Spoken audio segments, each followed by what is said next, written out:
Happy holiday. Yeah, but we don't. Happy holiday for everyone. Holiday, okay, but not Christmas. So anyway, but Christmas. After all, you Muslims venerate Jesus, and then it's a Christian. No, wait. That's a good thing. Did Jesus celebrate Christmas? Sorry? Did Jesus celebrate Christmas? No, he didn't, obviously. So let us follow Jesus. Yeah, but that's not the answer.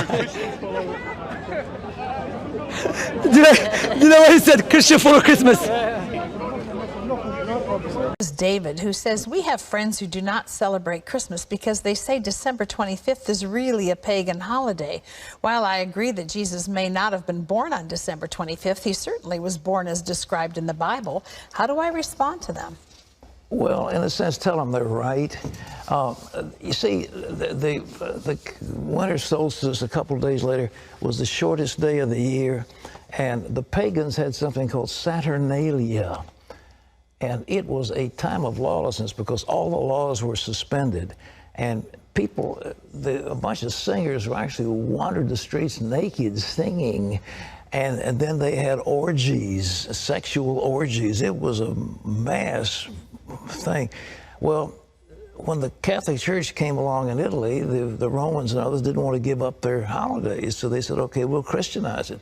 And so they said, okay, we'll say the birth of Jesus was the 25th of December. And then there was a monk who began to add it up. You see, if you read in Luke, it says there's a census taken when Quirinius was governor and so forth and so on. And they could take those leaders and figure the exact time dating from the foundation of Rome. And that's when the dates were established. And so they get pretty close to the date. But to say it's the 25th, shepherds are out abiding in the field. It gets a little cold at night. I mean, were they out there in the middle of winter? You know, I don't know.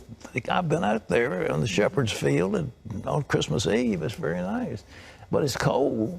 And nevertheless, I mean, what was going on?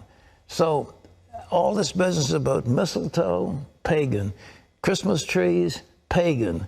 Giving out gifts, pagan. Every bit of it is pagan. Every single bit of it is pagan. We've Christianized it all. And so that's good. And so we have time, we celebrate for Jesus. Everybody gets all misty-eyed. But the truth is, they're all pagan. They're all pagan. They're all pagan.